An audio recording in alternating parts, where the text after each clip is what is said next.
नमस्कार साथियों, मैं हूं डॉक्टर एस.के. सिंह। एग्री ज्ञान एस.के. यूट्यूब चैनल पर पुनः आपका स्वागत है एक नए विषय के साथ। विषय है बायो फर्टिलाइजर, जैविक उर्वरक। फर्टिलाइजर का नाम तो आपने सब सुना है। फैक्ट्री में बनने वाली रासायनिक खाद, urea, DAP, NPK, muriate of potash, इसकी बात हम नहीं कर रहे। बात कर रहे हैं जो माइक्रो ऑर्गेनिज्म बनाती है। जो आपने देखा फोटो में एक बैक्टीरिया अपने पीठ के ऊपर यूरिया लादी हुई है, डीएपी लादी, ऐसा लाद कर नहीं ले चलती है, लेकिन ये सारी चीज की पैदा कर सकती है, ऐसी क्षमता है। इसी को कहा गया जैव उर्वरक। आवश्यकता क्यों पड़ी? अगर देखें 1960 के बाद, ग्रीन रेवोल्यूशन के बाद देश में प्रोडक्शन की क्रांति हुई और उस क्रांति में केमिकल बेस्ड फर्टिलाइजर का बहुलता में यूज हुआ। सारे न्यूट्रिएंट का सोर्स हो, ना एनपीके हो, माइक्रो न्यूट्रिएंट हो, माइक्रो न्यूट्रिएंट हो, सारे केमिकल फर्टिलाइजर बेस्ड हुए। उसकी कुछ समस्याएं भी आई। सामान्य तौर पर आप जानोगे, जो फर्टिलाइजर हम यूज करते हैं उस फर्टिलाइजर का 30 से 40% फर्टिलाइजर का न्यूट्रिएंट ही पौधा ले पाता। शेष क्या हो जाता है? इमोबलाइज हो जाता है, वेस्टेज हो जाते हैं, अनअवेलेबल फार्म में चले जाते हैं, और जो लीच कर जाता है, वेस्टेज जाता है, वाटर बॉडी में चला जाता है, सॉइल में चला जाता है, वाटर बॉडी में चला जाता है, पोल्यूशन क्रिएट करता है, सॉइल में जाता है, सॉइल के health, physical, chemical, biological property की सॉइल को डिस्ट्रॉय करता है और बहुत सारी इन्वायरमेंटल और पब्लिक हेल्थ रिलेटेड इशू पैदा करता है। तो इस समस्या का समाधान क्या है? जो केमिकल फर्टिलाइजर बेस्ड हमारी फार्मिंग है, क्या उसको हम कुछ सर्टेन डिग्री तक चेंज कर सकते हैं? कर सकते हैं। किसके थ्रू? बायो फर्टिलाइजर के through. Bio fertiliser chemical fertiliser का पूर्ण रिप्लेसमेंट नहीं है, लेकिन उसका एक सिग्निफिकेंट मात्रा में रिप्लेस करके इस समस्या को काफी हद तक समाधान कर सकता है। अगर परिभाषा के रूप में समझे बायो फर्टिलाइजर होता क्या है, तो बायो फर्टिलाइजर एक तरह का प्रोडक्ट है, एक प्रिपरेशन है। उस प्रिपरेशन में क्या है? लिविंग सेल है या लेटेंट सेल है, रेस्टिंग सेल है। किसका सेल है? Efficient strain of micro organism, जो हमारे बेनिफिशियल प्लांट न्यूट्रिएंट के से रिलेटेड माइक्रो ऑर्गेनिज्म है, उनके लिविंग सेल्स हैं। और वो क्या करते हैं? प्लांट के न्यूट्रिएंट अपटेक में हेल्प करते हैं। कैसे? या तो वो न्यूट्रिएंट की अवेलेबिलिटी को बढ़ा देते हैं, या तो एटमॉस्फेरिक न्यूट्रिएंट को फिक्स करते हैं, या सॉइल में ऑलरेडी जो न्यूट्रिएंट पड़ी हुई है उसकी अवेलेबिलिटी बढ़ा देते हैं। यानी ये जो बायो फर्टिलाइजर हम डालते हैं, बेसिकली बायो फर्टिलाइजर के साथ कोई फर्टिलाइजर न्यूट्रिएंट नहीं पड़ता है। बायो फर्टिलाइजर जब हम डालते हैं तो हमारे बेनिफिशियल जो न्यूट्रिएंट आधारित बेनिफिशियल माइक्रो ऑर्गेनिज्म हैं, उनकी संख्या, उनकी एक्टिविटी बढ़ जाती है। और फिर देन एक्टिविटी बढ़ने से वो क्या करते हैं? वो आपको बेनिफिट देते हैं। बायो फर्टिलाइजर से हम देखेंगे तो जो तमाम रिसर्च के फाइंडिंग्स बताती हैं कि जैविक उर्वरक से फसल का उत्पादन 20 से 30% बढ़ सकता है। से जैविक उर्वरक से हम करीब 25 से 30 केजी नाइट्रोजन पर हेक्टेयर, 25 से 30 केजी, लगभग 15 से 30 केजी फास्फोरस पर हेक्टेयर, 10 से 15 केजी पोटास पर हेक्टेयर, 2 से 5 केजी जिंक पर हेक्टेयर हम दे सकते हैं, यानी इसके थ्रू पैदा कर सकते हैं। यह नाइट्रोजन और फास्फोरस का रिप्लेसमेंट करीब 25 से 30% हो सकता है। यहाँ तक कि जो हमारी दलहनी फसलें हैं, दलहनी फसलों में नाइट्रोजन की रिक्वायरमेंट को 80% तक ये रिप्लेस कर सकता है।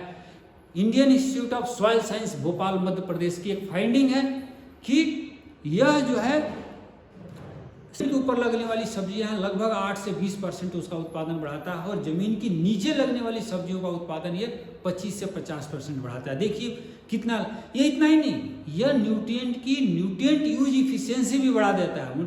उसी इंस्टीट्यूट की फाइंडिंग है कि 12 से 36% नाइट्रोजन का, करीब 18 से 29% फास्फोरस का, और 9 से लेकर 15% पोटास, 16 से लेकर 18% सल्फर की nutrient use efficiency biological fertiliser बढ़ा सकते हैं, बायो फर्टिलाइजर बढ़ा सकते हैं। यह एक स्टिमुलेंट का भी काम करता है, बहुत तरह के हार्मोन पैदा करता है, बहुत तरह के एंजाइम्स पैदा करता है, बहुत तरह के एंटीऑक्सीडेंट पैदा करता है। इवन कि ये डिजीज रेजिस्टेंस, ड्राउट रेजिस्टेंस की क्षमता को विकास करता है। ये सब कुछ जानना है ना, तो आपको देखना होगा पूरे वीडियो को कि कैसे ये काम करता है और कैसे बेनिफिट करता है। सबसे पहले आपको बायो फर्टिलाइजर, जैविक खाद को कितने तरह के जैविक खाद है उसको समझना होगा। अगर आप पूरे कंसेप्ट को समझना चाहते हैं तो जैविक खाद के प्रकार को समझना होगा। मुख्य रूप से 5 प्रकार की जैविक खाद को बाजार में उपलब्ध है। एक होता है नाइट्रोजन फिक्सिंग, नाइट्रोजन को फिक्स करने वाले बायो फर्टिलाइजर, जैविक खाद। उसके वो 3 कैटेगरी के होते हैं: सिम्बायोटिक बैक्टीरिया, एसोसिएटिव बैक्टीरिया और free living bacteria. Symbiotic bacteria का कॉमन एग्जाम्पल है Rhizobium. Associative bacteria Azospirillum. Free living bacteria का कॉमन एग्जांपल है एजोटोबैक्टर, क्लोस्ट्रीडियम। फास्फोरस सॉल्युबलाइजिंग, जो जमीन में फास्फोरस उसको सॉल्युबलाइज करता है, उसकी बैक्टीरिया का कॉमन एग्जांपल है बैसिलस, स्यूडोमोनास, पेनिबैसिलस। जो फंगस है पेनिसिलियम स्पीसीज, फास्फोरस को मोबिलाइज करने की भी फंगस हैं माइकोराइजा। पोटास को सॉल्युबलाइज करने की जो बैक्टीरिया उस बैसिलस स्पीसीज, माइक्रोन्यूट्रिएंट में जिंक को सॉल्युबलाइज करने की क्षमता रखने वाली जो बैक्टीरिया है बैसिलस स्पीसीज है। दोस्तों इस तरह से 5 तरह की जो बैक्टीरिया, माइक्रो ऑर्गेनिज्म, कुछ फंगस बाजार में उपलब्ध है, जिसका उपयोग करके किसान अपनी फसल का हेल्थ, जमीन का हेल्थ और अपनी इनकम दोनों बढ़ा सकता है। ये कैसे काम देखें तो अभी हमने बात किया कि नाइट्रोजन जो फिक्सिंग बैक्टीरिया वो 3 तरह के, सिम्बायोटिक बैक्टीरिया वो होते हैं कि जो देखें तो वो प्लांट के जड़ जो होती है ना, प्लांट की जड़ की जो रूट हेयर्स होती है, रूट हेयर्स को पेनिट्रेट करता है और रूट हेयर को पेनिट्रेट करने के बाद ये रूट्स में जाता है, वहाँ क्या करता है, मल्टीप्लाई करता है, कॉलोनाइज करता है और देन धीरे धीरे उसको स्वेलिंग करता है, नोडुल्स बना लेता है, फिर उस नोडुल्स में आराम से रहता है। यानी सिम्बायोटिक बैक्टीरिया को प्लांट्स क्या देता है, शेल्टर, रहने का घर और खाने का भोजन। उसी प्लांट की जड़ के भीतर से, पौधे से ही वो अपना भोजन लेता है। बदले में क्या देता है, उसको देता है नाइट्रोजन। वो क्या करता है, नाइट्रोजन का फिक्सेशन करता है, पौधा उसे नाइट्रोजन लेता है, एक पौधे को शेल्टर और भोजन देता है। तो दोनों विन विन सिचुएशन में है। जो नाइट्रोजन जो क्या कहते हैं सिम्बायोटिक नाइट्रोजन फिक्सेशन है, टोटल नाइट्रोजन फिक्सेशन का 70% हिस्सा सिम्बायोटिक नाइट्रोजन फिक्सेशन होता है।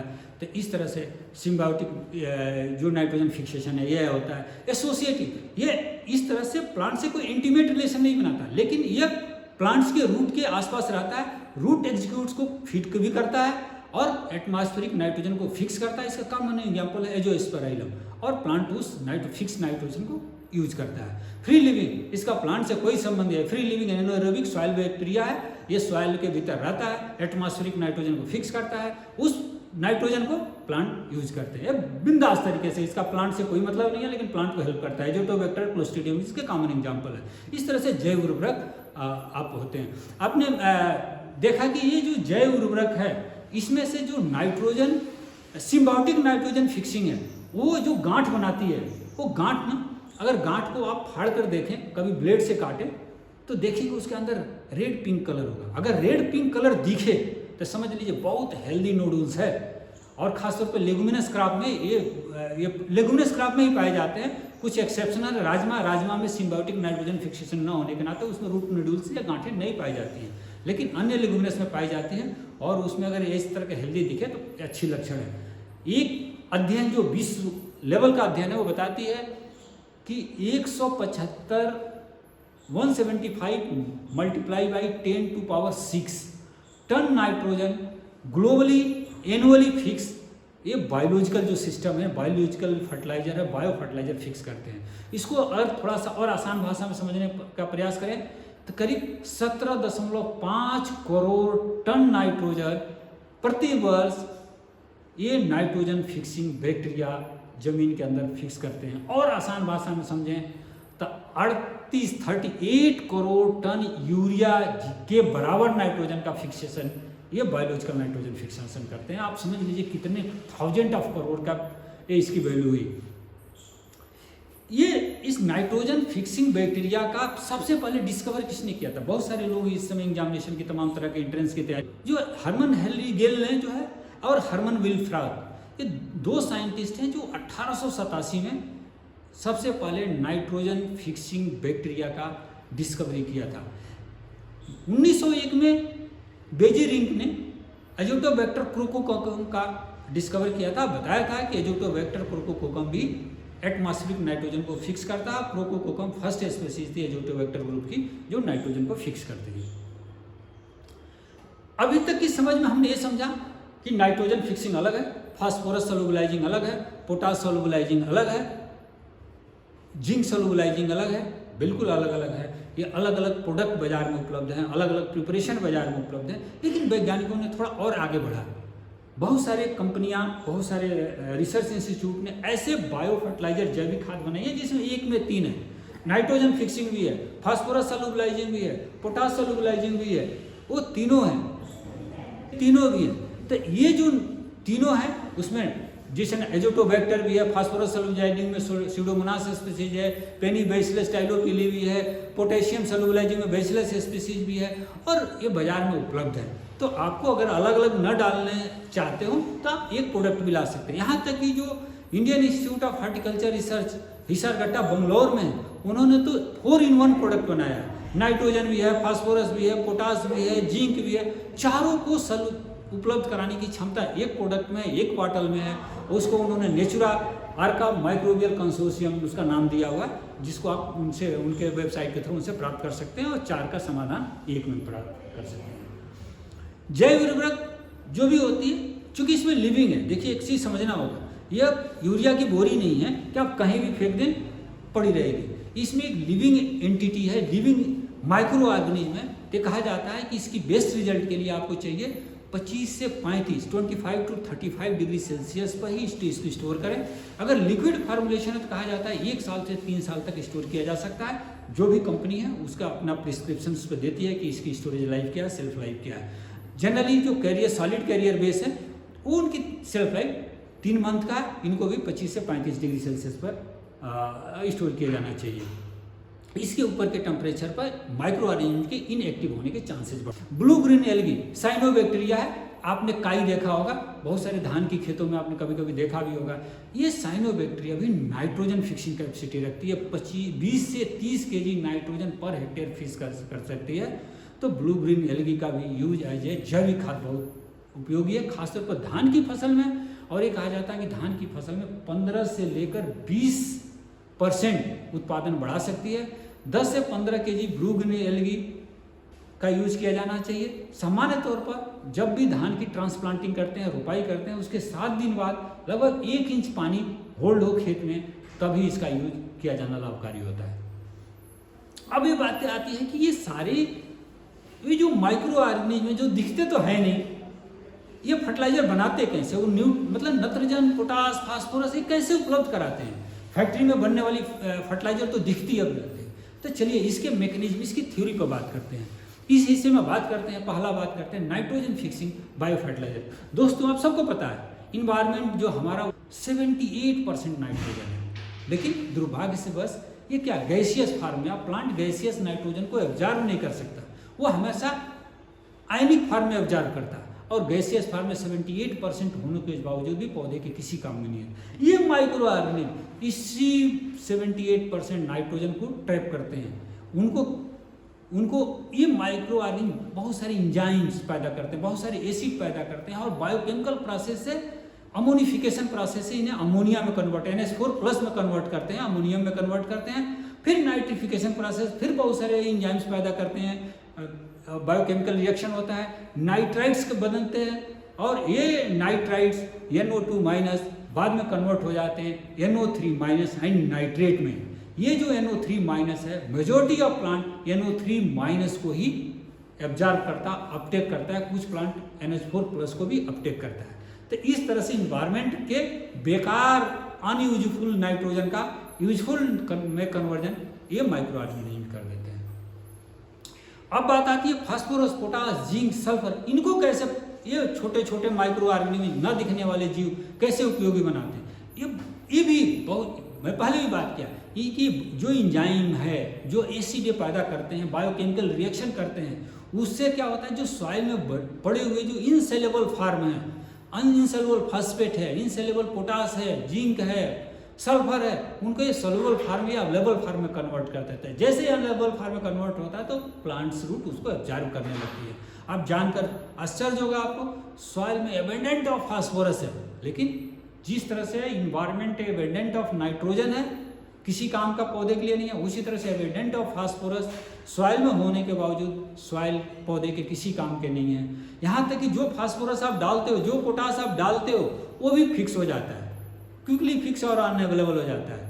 तो उसका बहुत सारा हिस्सा इस तरह से वेस्टेज हो जाता है। इस वेस्ट पड़े मटेरियल को अगर यूटिलाइज करने के किसी में क्षमता है तो वो है बायो फर्टिलाइजर के थ्रू यूटिलाइज कर सकते हैं। यहाँ तक कि ये बायो फर्टिलाइजर बहुत सारे hormone, indole acetic acid, indole butyric acid, naphthalene acid, ये हार्मोन क्या करते हैं, प्लांट के ग्रोथ एंड डेवलपमेंट को बढ़ाते हैं, एंजाइम्स, एंटीऑक्सीडेंट पैदा करते हैं, यहाँ तक कि ऑस्मोप्रोटेक्टेंट पैदा करते हैं। ऑस्मोप्रोटेक्टेंट जो ड्राउट को एक तरह से प्रोटेक्ट करता है, पौधे को सर्टेन लेवल ऑफ ड्राउट से लड़ने की क्षमता पैदा करता है।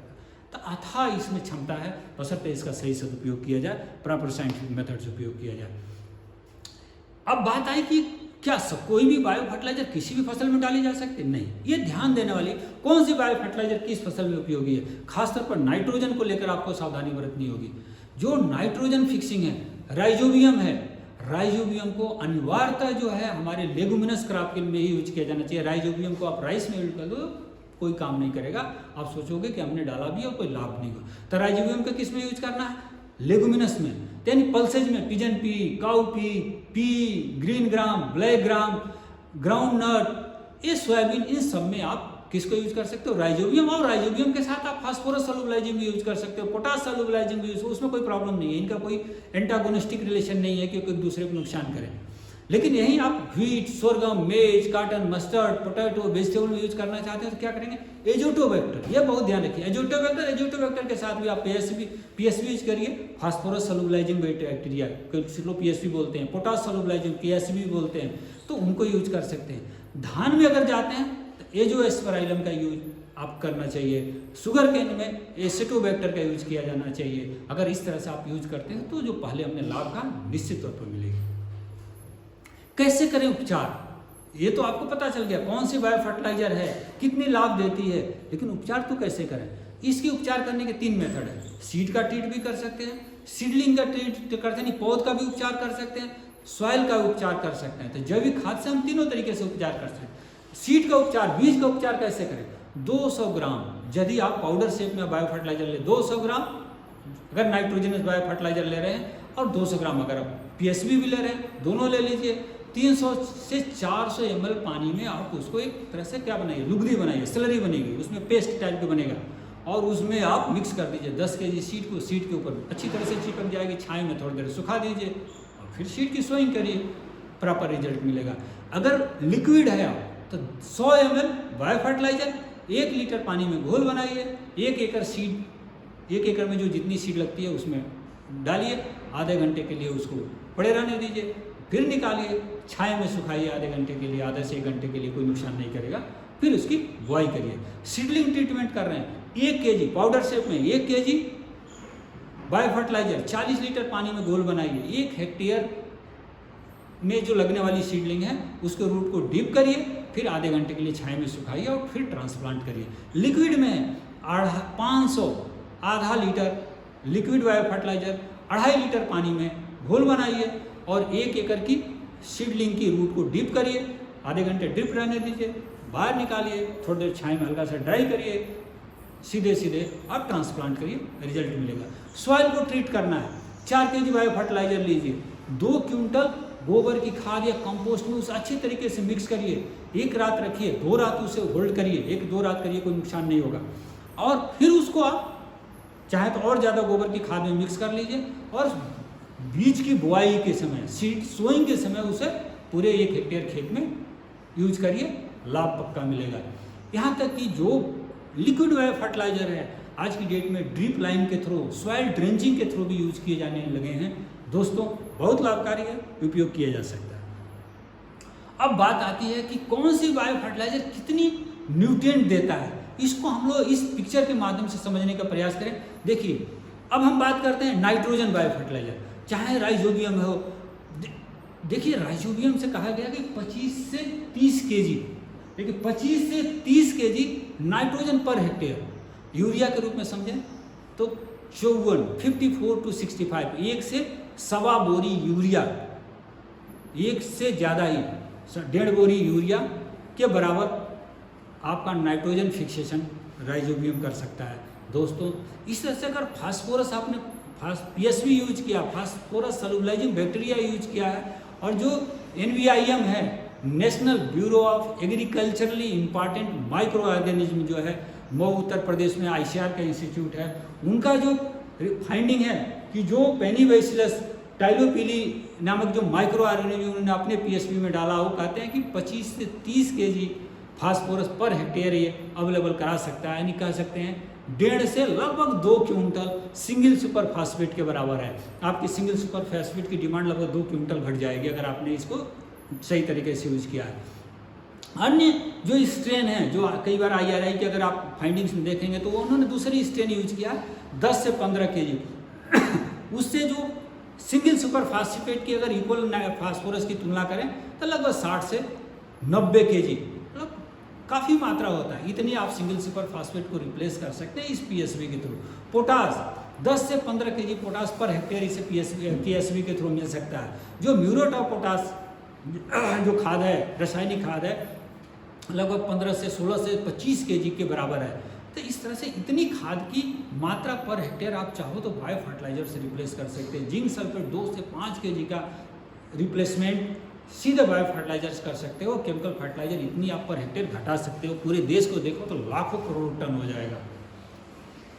अभी बात आती है कि ये इतने सारे फायदे हैं तो क्या गवर्नमेंट इस पर कुछ कर रही है? बहुत कर रही है। गवर्नमेंट की जो रिसर्च इंस्टीट्यूट है, ICR है, स्टेट एग्रीकल्चर यूनिवर्सिटी है, IRI Indian agriculture research institute है, पूसा न्यू दिल्ली, बहुत सारे उन्होंने प्रोडक्ट डेवलप किया है। IRI Azotobacter, Pusa Azospirillum, Pusa Rhizobium, Pusa Biophos, ये इसके साथ जो NBM है, National Bureau of Agriculturally Important micro organism, इनकी R&D में इन्होंने भी बहुत सारे बायो फर्टिलाइजर ईजाद किया हुआ है और वो बायो फर्टिलाइजर बहुत सारी कंपनियां उनसे पेटेंट लेकर प्रोडक्शन कर रही हैं। यह इंस्टीट्यूट उत्तर प्रदेश के मऊ नामक ज़िले में है, या अभी आपको जानना चाहिए। ICR के साथ बहुत सारे जो अदर ICR इंस्टीट्यूट हैं वहाँ के भी माइक्रोबायोलॉजी डिपार्टमेंट बहुत सारे इस तरह के फाइंडिंग्स लेकर आया हुआ है। स्टेट एग्रीकल्चर यूनिवर्सिटी के R&D में बहुत सारे इस तरह के बायो फर्टिलाइजर आइडेंटिफाई हुई हैं। यहाँ की जो सरकारी IFFCO है, इंडियन फार्मर्स फर्टिलाइजर कोऑपरेटिव, उन्होंने तो इसका कमर्शियल प्रोडक्शन बहुत व्यापक में, आप उनकी साइट पर देखिए, बाजार में देखिए तो उनके लिक्विड NPK लिक्विड कंसोर्शियम है, राइजोबियम है, एजोटोबैक्टर है, सेटोबैक्टर है, फास्फेट सॉल्युबलाइजिंग बैक्टीरिया है, पोटास मोबिलाइजिंग बैक्टीरिया, ये प्रोडक्ट ऑलरेडी बाजार में उपलब्ध है। आप IFFCO की साइट पर देखिए, IFFCO की कोऑपरेटिव पर जाइए, उपलब्ध है, आप यूज कर सकते हैं। यही नहीं, प्राइवेट जो ऐसा नहीं है, हम अभी जो बताने जा रहे हैं सिर्फ यही लोग पैदा कर रहे हैं। ये कुछ जानी मानी जो हमारे अपने ज्ञान के हिसाब से कुछ जानी मानी कंपनियां हैं जो इस फील्ड में बहुत अच्छे प्रोडक्ट बना रहे हैं। जैसे मल्टीप्लेक्स, सबने जानता, माइक्रो न्यूट्रिएंट की लीडिंग कंपनी है मल्टीप्लेक्स। इसके बहुत सारे प्रोडक्ट है, सनराइज है, राइजोबियम का है, अजब है, जोटोबैक्टर का, मधु है, सेटोबैक्टर का, शक्ति है, पोटेशियम सॉल्युबलाइजिंग बैक्टीरिया है, जिंक भी है, जिंक सॉल्युबलाइजिंग बैक्टीरिया है, IPL बायोलॉजिकल, सॉयल गोल्ड है, जोटोबैक्टर है, प्रीमियम जिंको है, जिंक सॉल्युबलाइजिंग बैक्टीरिया, एग्रीलैंड बायोटेक, इनके भी बहुत सारे प्रोडक्ट है। बायोफील्ड है, लिक्विड कंसोर्टियम ऑफ NPK है, इनका बायोफील्ड ग्रेन्यूल्स है, कंसोर्टियम ऑफ NPK बैक्टीरिया है, इनका बायो स्मार्ट जिंक है, जिंक सॉल्युबलाइजिंग बैक्टीरिया है। ये तो कुछ हम उदाहरण दे रहे हैं, बहुत सारे इनके प्रोडक्ट्स हैं। टी स्टेंस के भी बहुत सारे, सिम्बियान N है जो राइजोबियम टाइप के है, सिम्बियान N नॉन एसोसिएटिव टाइप की है, एजोटोबैक्टर की है, सिम्बियान K है, पोटास सॉल्युबलाइजिंग है, सिम्बियान S है, सल्फर सॉल्युबलाइजिंग है। ये टी स्टेंस के कुछ प्रोडक्ट हैं।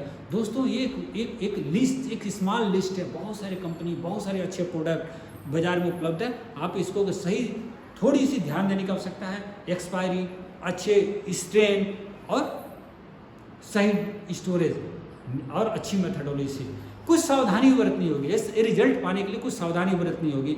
तो जो प्रोडक्ट आप यूज करें बहुत देखें कि वो प्रोडक्ट में इफेक्टिव स्ट्रेन हुई हो, सही उसकी सेल्फ लाइफ बची हुई हो, एप्रोप्रिएट मेथड यूज करें। हाई टेम्परेचर पर आपको लग रहा है धूप में बंदा ने स्टोर कर रखा है, गर्मी का दिन है, 40 डिग्री टेम्परेचर है, वो आपको बायो फर्टिलाइजर दे रहा है, उसको बहुत यूज करने से फ़ायदा नहीं है। इसलिए कूल ड्राई प्लेस पर स्टोर हो, कोशिश करिए 35 डिग्री सेल्सियस तक टेम्परेचर पर है तो बेटर होगा। तो इस तरह से यह एक तरह से आप इसको, एक चीज़ और दें, बायो फर्टिलाइजर को कभी केमिकल फर्टिलाइजर के साथ मिक्स न करिए। बायो फर्टिलाइजर को किसी पेस्टिसाइड के साथ मिक्स, कोई फंजीसाइड के या इंसेक्टिसाइड के साथ मिक्स ना करें। और इस तरह से बायो फर्टिलाइजर का यूज आप करते हैं तो निस्संदेह लाभ मिलेगा। दोस्तों धन्यवाद। ये आज पसंद आया होगा, पसंद आए तो लाइक करो, सब्सक्राइब करो।